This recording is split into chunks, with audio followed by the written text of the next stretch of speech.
A linha do Tua foi durante muitos anos a única ligação de algumas aldeias ao resto do país e do mundo.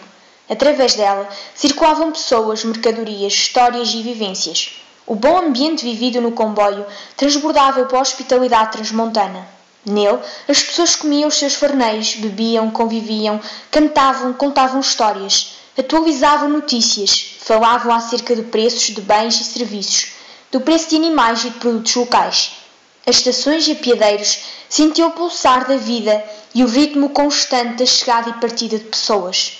O comboio de bancos de madeira já almofadados, de locomotivas a vapor ou até já a gasóleo, tudo isto se passou entre a Foz do Tua e Mirandela, de 1887 a 2008, e entre Mirandela e Bragança, de 1906 a 1992.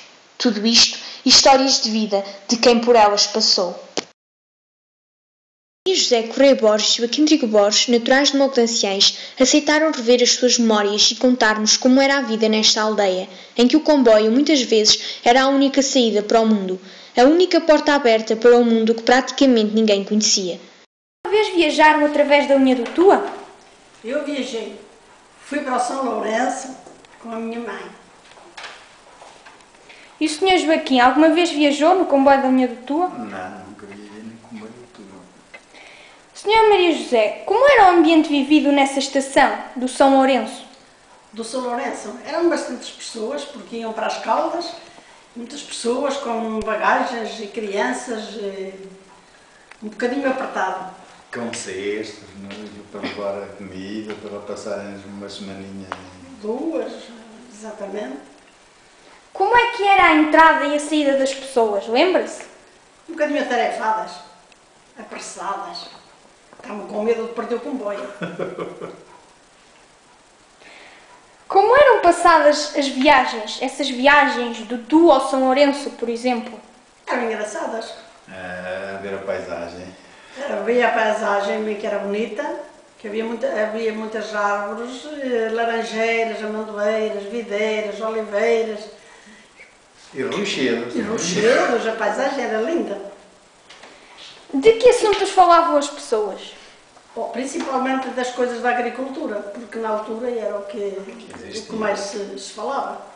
Se um cozeu mais batatas, outro mais amêndoas, outro azeite. Lembra-se como era o comboio em que viajou? Como eram os bancos? Lembro um pouco. Era um comboio escuro. Sim. Tinha bancos em madeira e andava lá o revisor a furar os bilhetes. E as pessoas falavam uns para os outros e vi também os maquinistas a meterem, o ajudante do maquinista a meter carvão à máquina. Daí que ele era escuro. Daquele era preto. Do fumo que deitava.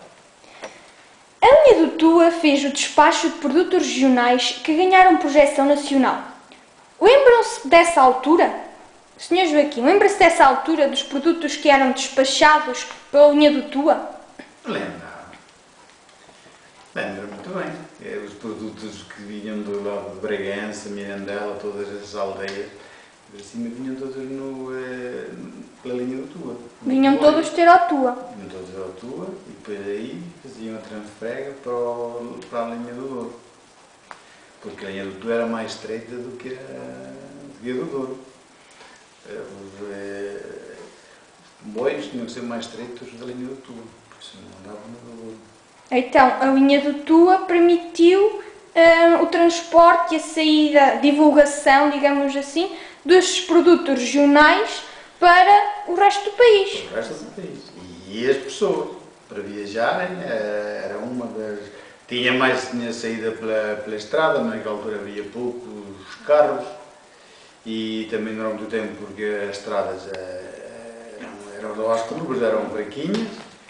E então utilizavam o comboio, vinham de Bragança, de Mirandela, essas aldeias todas, e depois no Douro apanhavam o comboio da linha do Douro, e depois a partir daí iam para todo o país, até para o estrangeiro.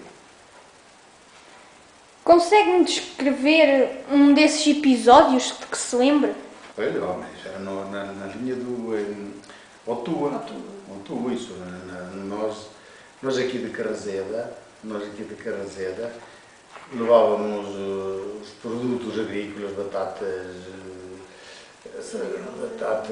todos os produtos agrícolas, iam em caminhões, nessa altura eram fracos caminhões, até ao Tuga. E depois lá é que, igual quando era em Tuga, seguiam para todo o país.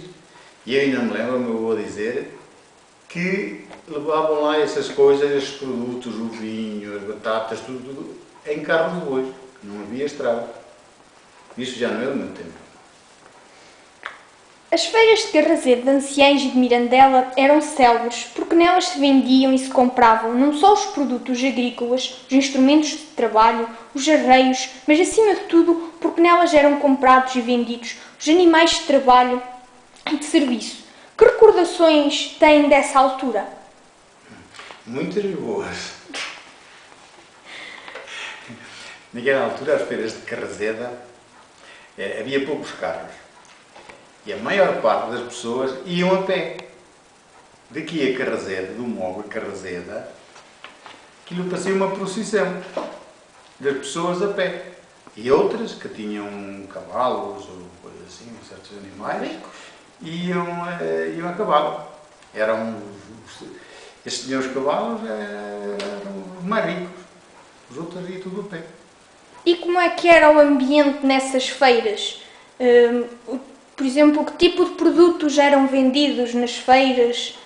Eram vendidos os mesmos que hoje. Só que naquela altura havia os animais, que também faziam os negócios, vendiam-se os animais, compravam os animais, tudo. E então as feiras tinham, sei lá, tinham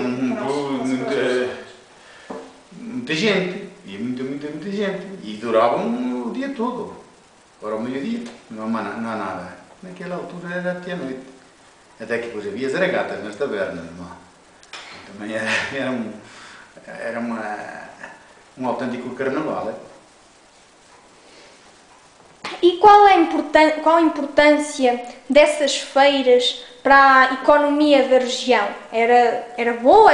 Era uma boa influência? Era aí que fazia-se o comércio daqui desta região. Vendiam-se animais, compravam-se animais, vendiam-se as batatas, vendia-se o vinho, vendia-se o azeite e compravam outras coisas. Era aí que fazia todo o comércio. Comprava-se o tecido para fazer a roupa, o calçado. Isso ainda hoje. Sim, mas naquela altura era mais. Maior quantidade. Lembram-se de mais algum pormenor ou episódio que nos possam contar? Um episódio relacionado com a linha do Tua, algo relacionado com a linha do Tua, com a Tua? Um dos episódios que aconteceu, que a gente se lembra, mais recente, os últimos episódios, foi que, como diziam que nós já não fazíamos a manutenção da linha, porque já tinha poucos passageiros, e houve vários acidentes, e que mesmo o comboio caiu para o rio. E então depois veio a barragem, a inauguração veio a barragem e pronto, e acabaram com os comboios. Deixou de existir. Foi pena, porque era uma paisagem muito bonita. Havia uns arvoredos lindos e era bonita a paisagem. Era uma linha muito turística. Logo quando a gente passa que vai para Alijó, aparecem aqueles túneis que a gente a vê-los de longe até parece impossível como o comboio que havia lá dentro. Então, as três tinham os que eram.